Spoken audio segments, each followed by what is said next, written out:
Olá, tá começando mais um Brasil com Z, o seu podcast semanal sobre o futebol europeu e o melhor dos brasileiros na Europa. Eu sou o Bob, tô aqui hoje com o Léo Urnauer, o Léo que tá de volta, também ficou um tempinho aí afastado. Tem um pouquinho na geladeira, não, brincadeira, tá de férias, né, mas é sempre bom voltar. Curtindo, adoidado na Europa. Exatamente. Foi pra Itália, comprou a camisa da Itália, fiquei sabendo lá. Né, tô vestido aqui pra quem eu vou torcer na final da Eurocopa, já tô adiantando, né. Eu já vou passar a bola pra você então, Léo, pelo seguinte, hoje a gente vai falar de Euro, como vem sendo nas últimas semanas. Você tá uniformizado aí com o uniforme da Azurra. Então a gente começa falando já da primeira semifinal, o jogo foi na terça-feira, Itália e Espanha. O que você achou desse jogo? A gente vai falar muito hoje dos dois jogos da semi, né? Eu acho que eu gostaria de dizer antes que eu acho que a Itália é a seleção que mais merece ganhar essa Eurocopa, né? Pelo menos desde o início da Eurocopa é a seleção que melhor tá jogando, né? Então eu acho que a Itália merece ganhar, além da minha torcida, eu acho que eles merecem ganhar, merecem mais que a Inglaterra, né? Já que a final vai ser Itália e Inglaterra agora no domingo. Com questão do jogo contra a Espanha, eu acho que foi um dos piores jogos da Itália na Euro, né? Se esperava um favoritismo muito grande da Itália, até porque a Espanha não vinha jogando tão bem, né? É um time jovem, um time que vários jogadores não tem nem muita rodagem dentro da seleção nacional, né? Mas a Espanha fez um grande jogo, né? Eu acho que se tivesse que ter saído um vencedor da partida, teria sido a Espanha e não a Itália. A Espanha dominou mais do que a Itália. A Espanha dominou, fez uma pressão muito boa, né, na saída de bola da Itália, conseguiu criar mais chances. Teve o Pedri e o Dani Olmo como os grandes destaques, né, da partida. Aliás, o Pedri me surpreendeu, porque muito jovem, 18 anos, né, se eu não me engano, uma partida desse tamanho, dessa importância, ele realmente funcionou como maestro ali no meio. Eu vi um tweet sobre algum torcedor do Barça dizendo que o Pedri é tudo aquilo que acham que o Riqui Puig é, né? Então, o Riqui Puig é um cara bem hypado, né, que todo mundo fica falando, mas na verdade... bola mesmo. Roda treinador do Barça e ele é sempre, né, terceiro reserva. Preterido. Então o Pedro joga muito. Eu acompanho um pouco mais o Barça do que os outros times europeus, então eu já vim acompanhando bastante o futebol dele. Não é à toa que ele tá brilhando tanto, né? Ele já vinha numa temporada muito boa no Barça. Bom, não é à toa que um dos maiores times do mundo tem 18 anos e foi titular, né? Tu coloca caras como o Pjanic no banco, né? O Rakitic que saiu do Barça também não é nem lembrado mais porque tem ali o Pedri. Está crescendo também, tem espaço para evoluir, mas é com certeza um sucessor do Iniesta aí, né? Um ponto positivo na seleção da Espanha também, que ninguém dava muita coisa, também começa ali meio capenga na Euro, né? Tem os dois primeiros jogos empata, aí depois embala, né? Tem 2 jogos, faz 5 gols em 2 jogos seguidos. Eu acho que está faltando para a Espanha, para daqui a pouco vir forte para a Copa do Mundo, é um ataque um pouquinho melhor, né? Um centroavante, melhor dizendo. A gente tem aqui anotado que vamos falar de goleiro, talvez, né? E um goleiro um pouco melhor também, né? Tem algumas boas opções, mas eu acho que... Porque a zaga é boa, se for olhar no papel, o time da Espanha é um time bom, né? E tem vários caras também que ficaram no banco, que a gente vai falar depois, como o próprio Thiago Alcântara. Eu acho que a gente até entra no tópico que é uma das primeiras perguntas que eu coloquei aqui. Antes de falar de Itália, o que faltou para a Espanha? Acho que a gente tá falando um pouco disso, assim. Eu acho que faltou um pouco de sorte, né? Uma semifinal, ou uma final, uma quarta de final, enfim, um jogo de mata-mata, que é jogo único, entre grandes times é sempre decidido no detalhe, né? A gente às vezes fica falando muito sobre a tática e sobre questões... Que ali, quem vai ganhar é 1%, entendeu? É uma hesitada numa jogada que certo jogador faz, é uma desconcentração que acontece, então é muito de detalhe, né? Eu acho que faltou um pouco de sorte para a Espanha. Ainda mais um jogo que foi 1-1, que foi para prorrogação, que foi para os pênaltis. Não dá para falar que foi um fracasso. Eu acho que além da sorte faltou... Acho que a Espanha caiu de pé, né? Dá. E o que eu acho que faltou foi o centroavante, você já até falou aí, cara. Apesar do Morata, né, que a gente criticou aqui o Morata algumas vezes, o Morata faz um golaço, né? Ele faz o gol de empate, um gol bonito, ele faz uma movimentação ali pelo meio, enfim, sai... Eu achei um golaço do Morata. É que eu acho que a gente consegue confirmar essa nossa tese justamente porque durante toda a Euro, a defesa da Espanha praticamente a defesa se manteve a mesma, né? Os mesmos jogadores, que eu quero dizer. O Luiz Henrique não mexeu muito. Trocou ali o Eric Garcia pelo Pau Torres em alguns momentos, inclusive nesse jogo.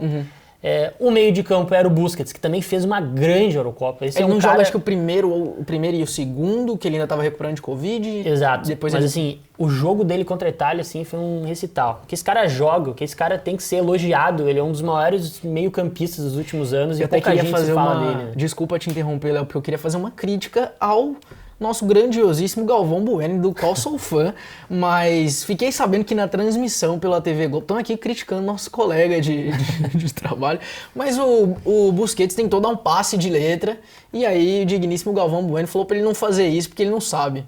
Não sei se você ficou sabendo disso, mas... Eu acabei vendo o jogo pelo Sport TV. Eu também, mas eu fiquei sabendo dessa... Enfim... Falar que o cara, um dos grandes meio-campistas da história do futebol pra mim, né? O cara titular por tantos anos no Barcelona. Ele fez uma grande partida. Então, como a gente tá falando ali, o meio-campo com ele, com o Pedri, com o Koke, também tava algo mais consolidado, não foi muito modificado durante a Euro. Mas o ataque mudou bastante, né? Testou muito. Então, exatamente. E não se chegou a uma conclusão, tanto que no próprio dia do jogo contra a Itália, né, a gente observou as escalações ali antes da partida e o Luiz Henrique tinha mudado bastante. Então, eu acho que tá aí o pulo do gato para a Espanha. Eles têm que achar quem vão ser esses 3 atacantes, né? Eu acho que óbvio que o Ansu Fati está voltando de lesão agora, é um cara que fez muita falta, porque ele tem velocidade, ele tem drible, né? É uma característica um pouco diferente dos outros 3 que jogaram. Eu achei o Ferran Torres um pouco, ele se assemelha, né? Mas o Dani Olmo é um cara um pouco mais 10, né? Eu achei ele muito ansioso no jogo. Eu acho que ele é um cara que sentiu um pouco mais também, muito jovem, eu achei ele muito ansioso. Tentando definir muito rápido. Mas eu acho que é esse o pulo do gato também, achar um ataque que encaixe, que seja eficiente, né? Não teve um centroavante. O Gerard Moreno jogou, o Morata entrava, todo mundo criticava, também não era aquele cara... Faltou um Diego Costa de outros momentos, talvez. Eu concordo contigo com relação ao Dani Olmo, eu acho que ele não falhou, mas ele tomou algumas decisões precipitadas em alguns momentos, mas pra mim ele foi o melhor jogador da partida. Você acha? Eu acho. Ele se apresentou muito, né? Ele se apresentou muito pro jogo. Acho que ele deu o passe pro gol, o golaço do Morata. Golaço. Pelo passe dele, né? A bola rasga ali a defesa. E todas as boas chances da Espanha, elas nasciam dos pés do Dani Olmo, né? Então, já dá pra puxar por essa questão do Thiago, né? Que a gente colocou aqui de falar por que o Thiago não joga. E jogou mal, entrou faltando ali alguns minutos, errou muito, bateu um pênalti depois primoroso, mas errou enquanto esteve em campo. Olha... Uma temporada ruim também, lembrando, né? Eu acabo acompanhando também bastante o Thiago por causa do Liverpool, você sabe, né? Eu sou um torcedor, um simpatizante do Liverpool. E... Simpatizante. É que eu sou torcedor do meu clube no Brasil, né? Não tenho 2 times, eu tenho um clube só, né? Não vamos nem falar desse assunto, porque seu clube exatamente, o nosso cameraman aí é torcedor da equipe que ganhou da minha ontem, né? Ele tá ali... Participativo ali atrás das câmeras. Mas enfim, falando do Thiago Alcântara, sem bobagem aqui, eu acho que a temporada dele foi, né, a gente esperava mais. Acho que não foi uma temporada ruim, ela foi regular, ele teve alguns momentos bons. Acabou sofrendo um pouco pelo fato do Liverpool... Ter tido uma temporada ruim. Acho que foi mais culpa do Liverpool do que dele. Eu acho que na Euro, na seleção espanhola, não é... Eu acho que mais é uma opção do Luiz Henrique de renovar. Ele quer dar chance pros mais novos, ele tá formando um time pra daqui a, sei lá, 3, 4 anos, então... Ele já é o cara nos seus 30 anos, né? Ele é um cara que daqui a pouco, uma próxima Copa do Mundo em 2026, não vai estar lá na seleção. Então, ele tá rodando o time, né? O próprio, se a gente for pensar, olha quantos caras, né, digamos, estrelas da Espanha que saíram do time, né? A gente olha para Saúl, olha para o Thiago. O próprio Sérgio Ramos. Né? Piqué se aposentou, mas também é um caso parecido, Sérgio Roberto. Então... Tem um ponto que eu fico pensando que é o seguinte, Léo. Pra mim, o Thiago, ele não concorre posição por posição com o Busquets, que é um pouco o que aconteceu ali, tanto que o Thiago joga, se eu não me engano, de titular no primeiro e no segundo jogo, nos 2 primeiros jogos, e depois o Busquets assume essa vaga, mas pra mim eles têm características e funções diferentes. Eu vejo o Thiago muito mais concorrendo com o Pedri, por exemplo, que é um cara um pouco mais de armação. Tudo bem que o Pedri é mais ofensivo, eu acho que o Thiago é um intermediário entre os dois, ele é um médio central ali, o Busquets é um médio defensivo. Mas eu vejo na cabeça do Luiz Henrique o Thiago ocupando o mesmo espaço do Busquets. Cara mais experiente e de primeiro homem de meio de campo. Eu acho que isso acontece porque o Thiago não tem a característica de passar muito da linha da bola. Né? Então, é uma coisa que eu reclamava bastante dele no Liverpool. Né? Ele apesar dele ser muito habilidoso, dele ter um passe primoroso... Muito técnico. Ele ter drible também, ele não vai pra cima, ele não é um cara que daqui a pouco vai tocar e se apresentar na frente pra receber, né? Ele toca e fica, né? Recebe, toca e fica. Ele é sempre aquele homem que tá na frente da primeira linha ali de zaga, distribuindo. Isso é uma característica de um cara que é mais primeiro ou segundo volante do que necessariamente um terceiro homem de meio campo, que é aquele maluco que vai pisar na área, que vai chutar gol, que vai, né, ter um pouco mais de... que é um pouco mais incisivo. Mas Paquetá, né? Foi bem, não é mudando de assunto, mas a gente pode chegar lá, talvez, daqui a pouco. Então eu acho que é uma questão mais de casar características, assim, né? Eu entendo por que ele tá optando pelo Pedri nessa terceira função e não pelo Thiago, né? Colocando o Thiago daqui a pouco disputando posição com o Busquets, né? Que aí é um cara que tem muito mais um cara muito mais combativo, um cara que tem um poder de marcação maior, então talvez... E desculpe pelo que eu vou falar, né? Mas o Busquets tem uma carreira que, infelizmente, é maior do que a do Thiago, né? Concordo. Nós vamos tomar pau por causa desse Não, eu sou comentário. muito fã do Thiago, cara. Eu acho o Thiago muito craque de bola. Eu acho ele tecnicamente... Mas eu acho que os argumentos estão aí. Eu acho que é uma questão de momento, eu acho que é uma questão... tática, inclusive, é uma questão... Ele tem uma plasticidade dos movimentos que é muito bonito de ver, né? Mas ele nunca foi um cara que teve uma regularidade tão grande pra dizer assim, pô, esse cara marcou uma era no futebol, no meio campo do futebol mundial, assim, né? E eu acho que é até uma questão física. Acho que ele vai ser sempre lembrado como um jogador excelente, mas eu acho que depois, né, se a gente avaliar no final das carreiras de Busquets, por exemplo, Thiago, a gente vai ver que o Busquets, né, foi titular do Barcelona por um grande tempo, sendo destaque, sendo sustentação e, né... Thiago é assim, um Michael Ballack. Eu não sei o que dizer sobre isso. Não. Aquele cara, pô, bom de bola, muito técnico ali, mas você não lembra dele, né? Tu acabou de lembrar, né? Tá certo.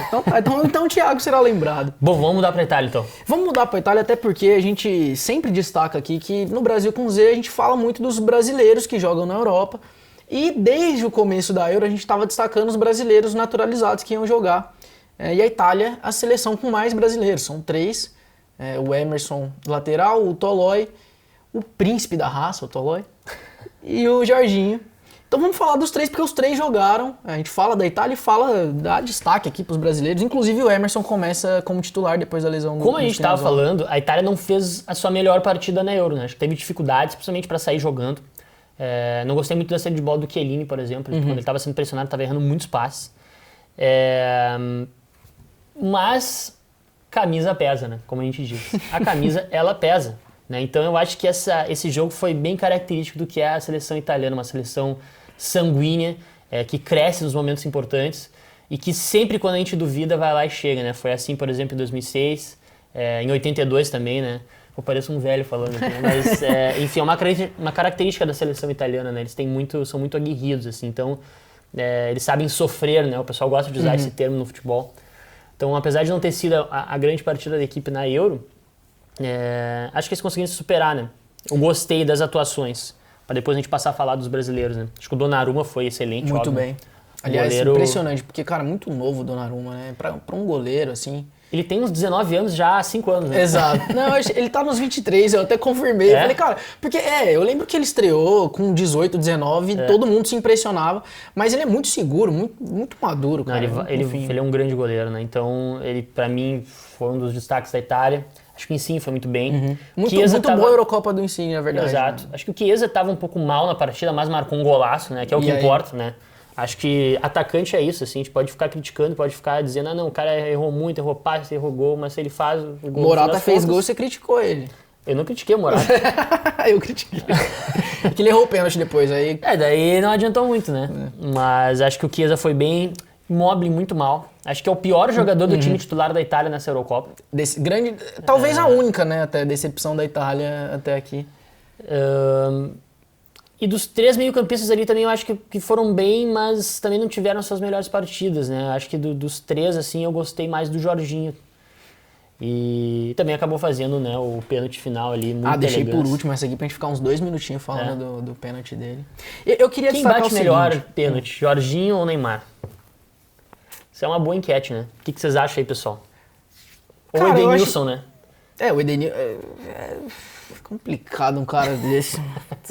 Ele fica o episódio inteiro pedindo pra eu falar sério, né? Eu falo, mas não vamos falar besteira, né? Aí, de repente, ele me vem com... O Edenilson tem 14 de pênaltis aproveitamento, batidos no Inter e 14... Não, tem um acertos, aproveitamento... né?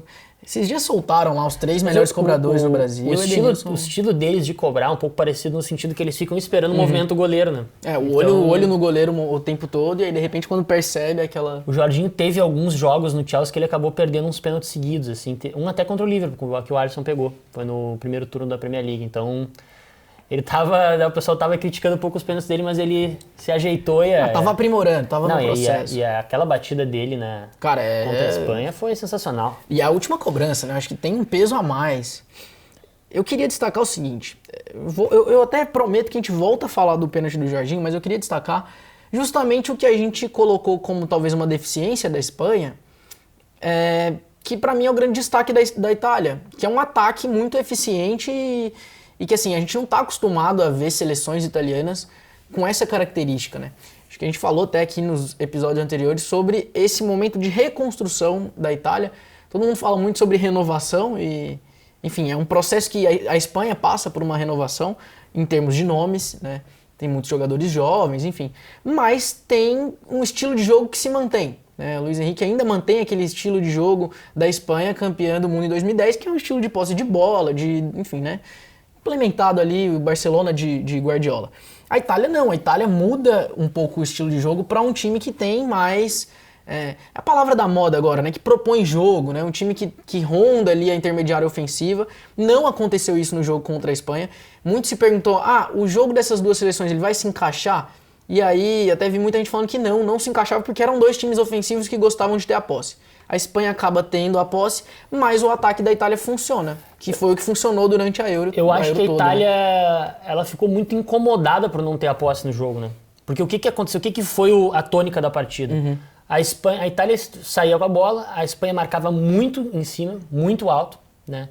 E a ideia da Itália era tentar aproveitar as costas da defesa espanhola, né, para atacar esse espaço, né? Tinha jogadores rápidos, como o Insigne, como o próprio Chiesa, e não conseguiu fazer isso. Eu acho que a Itália em muitos momentos tenta uma transição rápida, erra nessa transição rápida, não consegue manter a posse, porque nem sempre foi assim na Euro, não era sempre uma transição, uma ligação direta. Em muitos momentos, principalmente no primeiro tempo, a Espanha conseguia roubar essa bola no campo de ataque da Itália e criava chances, né?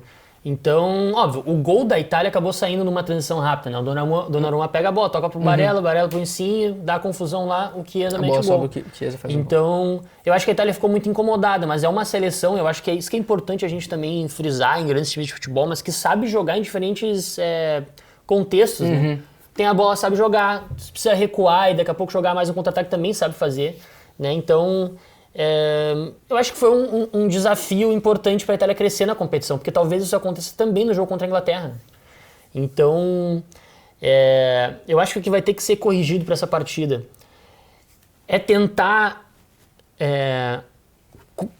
conseguir solucionar assim, essa dificuldade que a Itália teve de sair da pressão da Espanha, né? Que isso é uma coisa que a Inglaterra talvez faça, e faltou um pouco, eu acho, dos meio-campistas nesse...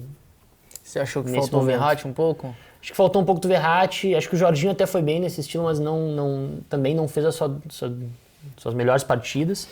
E acho que os próprios zagueiros que são, né, principalmente o Bonucci e o Chiellini também não, eles vão ser os caras que vão criar, né, que vão ter que dar aquele lançamento e tal, e eles não foram muito bem também nesse quesito, né? Não sei se tu concorda. Concordo.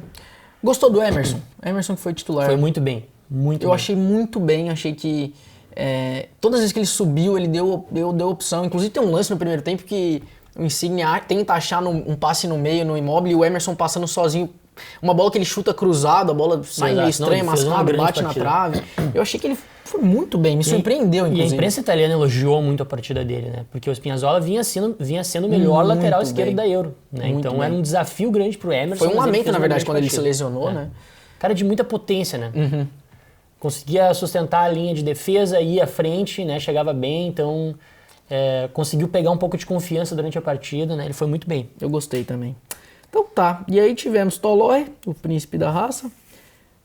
Tolói surpreendendo novamente, muita gente aí achava que Tolói sai. A gente já falou isso aqui também várias vezes, né? O Tolói sai do São Paulo, a torcida nem tem muita saudade dele. E aí de repente na Atalanta se encontra, tá aí jogando na seleção italiana, joga alguns bons minutos. É um jogador jovem numa zaga que é bem experiente, talvez em alguns anos venha a ser aí o titular da... Questão de zaga de renovação, o único zagueiro que tem daqui a pouco para fazer uma transição com Chiellini e Bonucci é o Romagnoli, né? Então daqui a pouco o Tolói também pode receber participar desse processo de transição, né, para uma nova geração. Pois é, e aí finalizamos voltando aos pênaltis, só pra gente cornetar mais uma vez o Morata, porque o Morata, eu até gravei uma frase aqui que eu queria pronunciar, ele vai da glória do gol ao normal, né? Que é o normal que a gente espera do Morata, que... Tadinho, errou o pênalti ali. A gente corneta muito o Morata aqui. Eu acho que ele é um jogador útil, assim, né? Mas se tu olhar para os clubes que ele jogou, né? Eu acho que é um pouco acima do que ele joga, né? Porque ele jogou em Chelsea, jogou em Juventus, Atlético de Madrid, Real Madrid. Ele tem um bom empresário, né? Eu acho que não é nem isso, assim. Não, tô brincando. É que eu acho que é difícil, que a camisa 9, assim, é sempre muito alto o patamar. A gente espera um padrão até alto. Faltou as palavras para definir, mas é que a exigência é maior, né? Então... E ele não tá ali... Tá bom. E o Jorginho encerrando na última cobrança com um pênalti. Pô, eu achei que é personalidade demais, né, cara? Chegar ali, dar uma lambida na bola, dar uma roladinha. Então fica aí mais um salve pro Jorginho. Golaço de pênalti. Pra gente passar. Tem gente até falando que ele é o único que tem chance de ganhar a bola de ouro, né? Já que foi campeão da Champions, pode ser campeão da Euro. Eu já acho meio exagerado. Eu acho exagerado. A gente até tava discutindo aqui em off sobre o Chelsea campeão da Champions, se tinha um grande destaque, né? A gente tava falando sobre esse assunto de bola de ouro. Vamos guardar também, a gente fala de bola de ouro daqui a pouco. Pode ser? Falamos, até porque tem outros candidatos na partida Inglaterra e Dinamarca. Exatamente. Né? Aliás, eu queria, antes de começar a falar da partida Inglaterra e Dinamarca, a partida que foi ontem, 2-1 para a Inglaterra, gol na prorrogação. Queria falar sobre a Dinamarca, Dinamáquina, que conquistou um pouquinho de cada um de nós brasileiros, né? Acho que a gente criou um carinho pela Dinamarca, no mundo eu diria, né? Muito por conta do que aconteceu com o Eriksen. E chegou muito bem na semifinal. Eu acho que tem um desgaste físico muito nítido do final, da segunda metade do segundo tempo ali pra frente. Notável. Notável, até por conta das trocas, né? Acho que a Inglaterra tem muita troca, tem um elenco superior. Não é um time com tanta qualidade quanto a Inglaterra, então eles correram muito. Muito. E aí, cara, uma intensidade grande, uma pressão na bola, então chega um momento que a perna pesa, né? Mas eu acho que tem muito mérito, cara. Eu acho que segurou a onda legal. Tem muito mérito, inclusive. Óbvio, eu acho que a Inglaterra criou as melhores oportunidades, mas se a gente pegar uma tônica do jogo durante os 120 minutos, né, os 90 minutos normais daí dos 30 de prorrogação, a Inglaterra tem bastante dificuldade de criar. Né? Eu acho que até no primeiro tempo mesmo, assim, a Inglaterra começa dominando no início do jogo, bem ali os primeiros 10 minutos, e depois tem um intervalo dos 10 aos 40, que o jogo é da Dinamarca. Que inclusive no momento que sai o gol de falta ali, bonito gol, meio falha do Pickford. Acho que talvez ele tenha pulado atrás. Bracinho de jacaré, né? Mas o jogo é da Dinamarca. Aí depois realmente eu acho que dali pra frente a Inglaterra toma as rédeas. Mas não foi uma vitória fácil, cara. Muita gente... Os ingleses a gente fala sempre, né? Eles são um pouco prepotentes. Eles esperavam que fosse um jogo fácil. Posso afirmar isso. E não foi. Então eu queria dar um mérito pra Dinamarca. Eu acho que eles colocam um hype nessa seleção deles que não tem. E aliás, tem outras coisas, né? Eu não consigo entender, e daí, né, alguém que acompanha um pouco mais a Inglaterra com detalhes, né? Como que Sancho, Rashford e o próprio Phil Foden são reservas dessa seleção, né? Cara, o Sancho não joga. Jadon Sancho não joga. Eu não consigo entender. Acho que pra mim o que mais me incomoda é o próprio Rashford. Uhum. Que também não joga, né? Também não o joga, Foden, né? por exemplo, entrou, acho que em quase todos os jogos ali. Ele começou como titular, eu acho, depois saiu, enfim. O Grealish também ontem entrou. Mas, cara, Sancho e Rashford não jogam. Pra jogar o Saka, nada contra, mas, assim... Eu também não entendo muito bem como o Henderson é reserva, acho que é um cara... Óbvio, tô falando um pouco de clubismo aqui, mas ele joga, é um cara que joga bastante e pouca gente fala, assim, então... Mas enfim, eu acho que é uma seleção um pouco hypada, né? Os ingleses colocam, assim, como se a Inglaterra tivesse uma das melhores seleções do mundo, eu acho que tá bem longe disso acontecer. Tá bem longe mesmo, né? Se tu coloca a própria Itália, a França, Portugal... tem melhores times que a Inglaterra.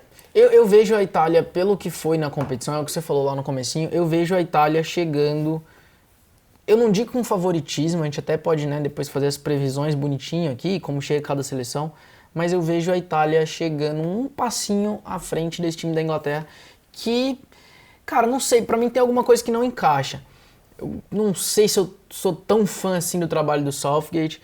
Eu acho que justamente nessas trocas tem um Sterling que tá realmente brilhando muito, né? Muita gente considerando o Sterling o principal nome da Euro. É impressionante realmente. Ontem, cara, 110 minutos de jogo, ele tava correndo. É impressionante, cara. Ele tava correndo como se ele estivesse brincando no parquinho. Assim, impressionante. O Sterling, ele tem uma característica que o pessoal às vezes pega no pé, que ele perde muito gol, né? Então, mas ele é um grande jogador, eu sou fã dele. Não, ele constrói muito, acho que ele é um cara que constrói muito, quebra a linha. E tá realmente muito bem, ele tá muito confiante na Euro. Acho que tem um lance até no finalzinho do jogo que, se eu não me engano, o Trippier, que tinha acabado de entrar, ele tava no gás, ele passa livre na direita num dos últimos lances. E aí o Sterling prefere fazer a jogada e driblar, mas ele faz justamente porque ele tá confiante que ele vai passar, sabe? Então, acho que faz diferença. Pra mim, o destaque positivo desse time da Inglaterra. É um time bom se a gente olhar no papel, né? Pô, o Walker é um lateral também que às vezes a gente critica um pouco, mas ele tem uma intensidade muito grande, né? A dupla de zaga, Stones e Maguire jogou muita bola ontem. É boa, é segura, né? O Shaw tá jogando bem também na lateral esquerda, né? Também um cara que às vezes, né, dá umas mancadas e tal, né, meio gordinho e tal. Ele tá meio... Ele tem mais barriga que nós, né? Que né? isso, cara, ele tá inchadinho ali, não o sei. O Pickford, que é um goleiro fraco, né? Abaixo, né? Esse é abaixo da média de goleiros. Acho que os dois volantes ali também, o Phillips e o Declan Rice. O Phillips eu gosto bastante, o Declan Rice eu acho que tem um pouquinho de hype demais em cima. Eu acho ele meio mitidão, cara. Não joga aquela bola toda. Mason Mount. Tá bom. Esse vem de uma ótima temporada. Baita jogador, mas também na Euro não tem feito grandes jogos. Discreto, concordo, discreto. Acho que aquela posição ali do Saka ainda está em aberto. Eu não sei se o Southgate vai entrar com ele no jogo contra a Itália. Talvez o Sancho volte, talvez jogue o Phil Foden. E eu acho que tem as duas unanimidades, né? Que o Harry Kane no começo não começou muito bem a Euro. Vamos aproveitar para falar dele. Né? A gente até tem um grupo no WhatsApp que o pessoal está criticando bastante o Harry Kane durante a partida. Mas eu acho ele um grande jogador. Eu acho que a gente costuma ver ele assim, ele é um cara grandalhão, achar que ele só sabe jogar dentro da área, cabeceando e chutando pro gol. E é bem pelo contrário. Ele é bem um falso 9, né? Ele joga assim no Tottenham, saindo da referência para abrir espaço para os pontas entrarem, né? Muitos gols o Son, por exemplo, fez assim. Ele arma muito o jogo. E daí teve o lance capital da partida, que eu acho que mudou a tônica do jogo. Né, que foi uma jogada do Harry Kane, né, que acabou terminando no gol contra do... Que já era, como é que se pronuncia o... Cara, Kaia. Esse é simples, é que aquele Jotinha tem um... eu não falo Não, nem eu, mas eu fiz um vídeo aqui, me botaram numa fria, falaram, pega os nomes mais difíceis da Euro e ensina a pronunciar. Daí, Pô, sacanagem. Não, sacanagem. Tinha que passar pra Joana isso aí, né? A Joana fala 50 línguas, né? Me botaram nessa fria aí. Eu gostei da atuação do Kane. Eu acho que... Eu vou dar nome aos bois, Léo. Pelo seguinte, você falou que a gente tem um grupo de WhatsApp, o pessoal tava lá pegando no pé do Kane. O meu querido amigo Augusto Perim me mandou mensagem durante o jogo e falou, Bob, amanhã no podcast fala mal do Kane. Aí eu não respondi na hora, né? Falei, o Kane tá bem. Isso que ele nem tinha feito o segundo gol ainda, que ele, tudo bem, perde o pênalti ali, beleza. Mas eu falei, não vou falar não. E já sabia que o Léo ia estar aqui comigo. Falei, e o Augusto, seu amigo também, então. Falei, Augusto, pede pro Léo. Aí ele, já pedi, ele falou que não vai também. Eu não ia falar mal dele, porque eu acho que ele é o cara que menos tem que ser criticado nessa seleção inglesa. Ele é centroavante. Daí ele teve que ficar saindo ontem do ataque para armar jogo, que é o mesmo Mount que tinha que tá fazendo isso. Né? Não, então... E o Kane cresce no momento decisivo, é o que você falou, ele não joga bem nos primeiros jogos, tem um jejum ali. E aí, cara, chega no mata-mata, ele faz gol. Se eu não me engano, ele fez gol em todos os jogos do mata-mata. É que eu acho que assim, é evidente que ele tá devendo um pouco na Euro, né? Só que eu tô tentando analisar o contexto. Ele veio de uma grande temporada no Tottenham. Um time artilheiro da Premier League e líder de assistências. Exatamente. Então, assim, num time que não se destacou muito. Né? Então, fazer isso no Manchester City é fácil, né? Agora, fazer no Tottenham, que vem numa temporada ruim. Então, é muito mais difícil. Eu acho que ele é um cara que tá crescendo muito, ele tem personalidade, né? E eu acho que ele não começou muito bem a Euro, mas ontem a partida dele foi muito boa, né? Porque a Dinamarca estava marcando muito bem e ele decidiu, né? Foi por causa dele que a Inglaterra empatou. Eu acho que a jogada é muito bonita. Se você analisa taticamente, ele faz exatamente o papel que você mencionou. Ele recua, Na hora que ele recua, os dois pontas entram, o Sterling entra de um lado, o Saka entra do outro. Ele acha aquela bola que é um passe muito difícil, Muito tanto para você sair de costas, conseguir o domínio, girar e encaixar o passe. Tem que dar no tempo certo, né? Tem que ser um passe também que com a força certa pro cara chegar. Então, foi um grande lance e depois ele faz o gol. A gente não olha o jogo inteiro. Tem estrela, ele erra o pênalti. Aquela coisa, a gente olha o jogo inteiro, o que o Kane fez? Ele fez o que decidiu, né? Ele dá fez praticamente uma gol, assistência, não entra na conta, mas é praticamente assistência no primeiro gol. O passe decisivo é dele. Então a gente não faz pode julgar o Kane esperando que ele seja o Neymar, que ele tem habilidade, que ele deu um grande drible, não é essa a característica dele, né? Então, eu acho que ele foi o grande destaque ontem da equipe da Inglaterra, né? Acho que é dele que a Itália tem que cuidar, né? Mas a gente estava só brincando, né? A gente falou ali, tem alguns candidatos à bola de ouro do time inglês, mas isso é um grande exagero. Não, isso é um grande exagero. Você acha que não, então? Não. Eu também. Eu paro de trabalhar com futebol. Seria um grande absurdo. Não, seria um grande absurdo. Tá certo. Pelo menos concordamos. Grande número 9, Harry Kane, mas né, é um absurdo ser eleito o melhor do mundo. Nessa aí a gente concorda. Pode fazer 3 gols na final da Euro no domingo. E assim, se vale pro nosso amigo, nosso querido amigo Augusto, vou dar uma cornetadinha no Kane, porque ele bateu um pênalti horroroso, bateu muito mal o pênalti, mas deu sorte. Teve estrela, fez o gol, então... Mas, Augusto, desculpa, não vai ser dessa vez que a gente vai falar mal do Kane. Bom, mas aí vamos fazer uma prévia do que vai ser essa partida, essa final Itália e Inglaterra. Vai da Itália, né? Pra quem que tu tá torcendo? Tô torcendo pra Itália. Não aguento mais os ingleses enchendo o saco. A gente sempre fala isso aqui, mas é que, cara, é difícil. A gente mora na Alemanha, a gente tá aqui em Berlim e tem muito inglês aqui, principalmente trabalhando aqui no nosso ambiente, no futebol. Pô, os caras são muito chatos, cara. Eles não tá coming home porra nenhuma. O que eu acho que me incomoda é que, tipo assim, eles são um país com muita tradição no futebol, né? Mas eles nunca tiveram seleções grandes. Tu pensar, os melhores jogadores da história, tu lembra de algum inglês? Né? Eles inventaram o futebol, mas quem fez o futebol famoso e quem tornou o futebol... O que ele é hoje somos nós, né? São os brasileiros. Tu pensa, seleção brasileira, os melhores jogadores, os melhores da história, óbvio que tem aí, né, também outros, mas o país do futebol é o Brasil, não é a Inglaterra. E se tu fala isso pra eles, eles entram em colapso. Não, o que é isso? Premier League... Eu acho que tem um argumento, e eu acho que assim, finalmente, talvez a Inglaterra esteja colhendo um pouco os frutos de alguns anos de Premier League sendo realmente o campeonato, a liga nacional mais competitiva do mundo, e uma geração inglesa que, assim, comparada com outras anteriores, é muito boa. Então acho que se a gente compara com anos anteriores, realmente, mas ainda assim não é isso tudo, sabe? Mas a questão é a seguinte, a Premier League é a Premier League por causa dos estrangeiros, né? É uma questão muito mais econômica, uma questão de grana. Pesquisem no YouTube vídeos do campeonato inglês antes de 1992 para vocês verem o que era. Olha, talvez vocês achem que é até rugby aquilo lá, não é nem futebol, né? Então, assim, tu olha os jogadores da Premier League, os melhores jogadores são sempre os estrangeiros. O melhor jogador da Premier League é o Kevin De Bruyne, né? Tu olha os do Liverpool também, poucos são os jogadores ingleses ali na equipe que são destaques, né?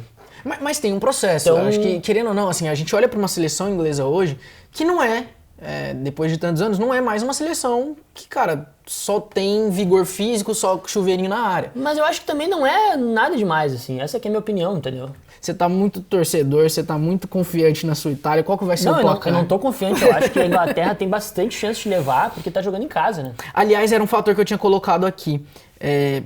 Primeiro, você acha que o fator casa muda muita coisa? Só finalizando, assim, o que incomoda é essa questão deles se colocarem, né, em níveis de futebol como seleções históricas, né, tipo Alemanha, Brasil e Itália, né? Existe uma divisão muito grande. A Inglaterra tá num outro patamar. Não tem essa bagagem toda, Não tem toda essa bagagem, mas eles acham que eles têm. Se tu conversa com eles, eles acham que a Inglaterra é uma seleção tradicionalíssima do futebol, né? E não é, né? E a gente espera que não, que continue não sendo. E tá falando aqui um cara que eu sou fã de futebol inglês, né? Sou fã de música inglesa, sempre, né? Gosto muito da Inglaterra em si, mas é aquela coisa, né? Um pouco de prepotência. Você acha que eles são... O que muda, voltando para outra pergunta, o que muda aí o fator casa e se tem um favorito para essa final? Eu acho a Itália que joga um pouco melhor no campeonato todo e a Inglaterra que joga em casa. Eu acho que assim, se fosse num campo neutro a partida, né, no caso fora da Inglaterra, né, porque o campo ele é neutro, mas, né, vai acontecer na Inglaterra, em Wembley, né, tem toda aquela mística, né, então A Inglaterra leva um pouco de vantagem por esse fator, né? Por estar jogando em casa. Mas a Itália tem um time melhor, né? Um time que está mais confiável.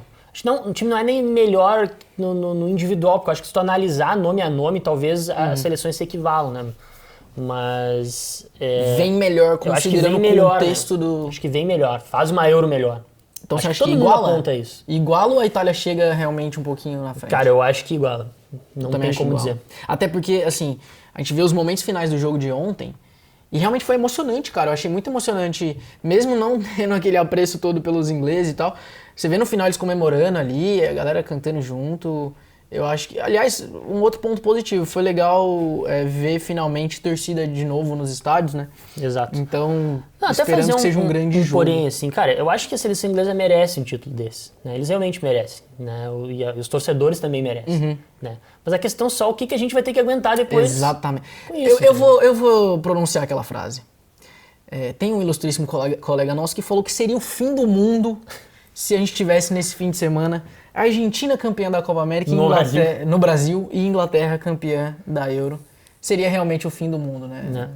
Enfim. A gente vai ter que aguentar isso acontecer, né? Então... Não, mas não vai, cara. Fé em Neymar Júnior que não vai. O Neymar podia jogar, depois voar aqui pra Europa e jogar também pela Itália, né? Pra dar uma força. Opa. Não, mas não vai. Tu imagina se o Neymar fosse inglês, cara. Deus me livre. Ele ia ser... o Phil Foden, não é? Eles acham. Phil Foden.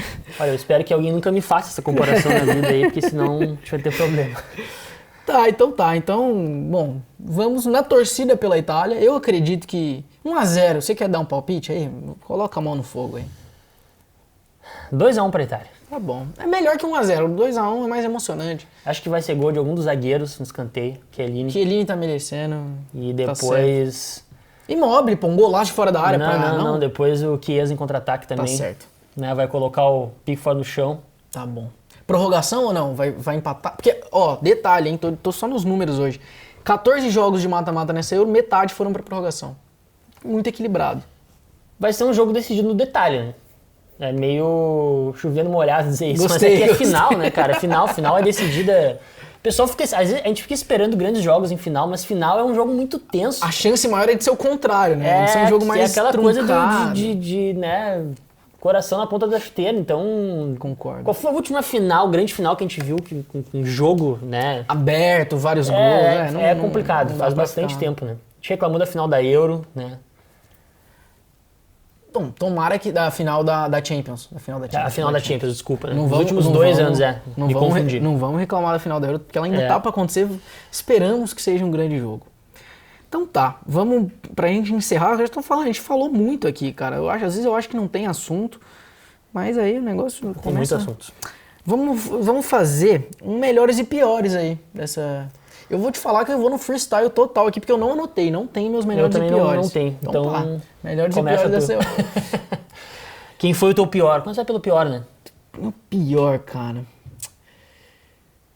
Pô, eu diria que é complicado, porque assim, eu fiz o Morata, coloquei o Morata como pior nas últimas semanas, mas ele foi um pouco o herói ali, porque faz o gol de empate, depois erra o pênalti. Complicado. No jogo de ontem, eu acho que a seleção da Dinamarca não teve um grande vilão. Pô, escolhe aí, eu tô em dúvida mesmo, cara. Não sei se teve um grande destaque negativo. Não teve ninguém expulso, não teve eu acho ninguém que não é pior, assim, mas dá pra colocar o Morata como vilão, né? O vilão por conta do pênalti, né? Talvez também não consigo pensar num... Não tem um nome que... Não teve ninguém que falhou, não teve nenhuma falha. É difícil escolher um pior. Vamos de Morata, né? Vamos de Morata. Bom, vamos de Morata. E melhor. A melhor tem, né? A melhor tem alguns nomes. O pessoal vai ficar bravo comigo, mas o próprio Harry Kane é um que briga pra ser o melhor. Vou dar esse título pra ele. Muito por conta da primeira fase ruim, ele faz uma fase de grupos ruim. Eu vou de Donnarumma. Grande partida. Bom nome. Tá certo.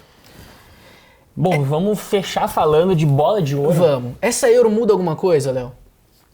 A gente espera que não, né? Porque não tem muita coisa vai ser um exagero muito grande dar uma bola acho. de ouro para qualquer jogador da Itália ou da Inglaterra. Né? Eu estava falando antes que, inclusive, eu acho que talvez a Copa América seja mais definitiva nesse sentido, né? Porque se o Messi ganha a Copa América, né? que isso não aconteça, né? Apesar de eu gostar muito do Messi, né? Gente, vamos torcer pro Brasil, né? Eu não sei Essa coisa o que de torcer pra Argentina. Pois é, não sei o que tá acontecendo com os brasileiros torcendo pra Argentina.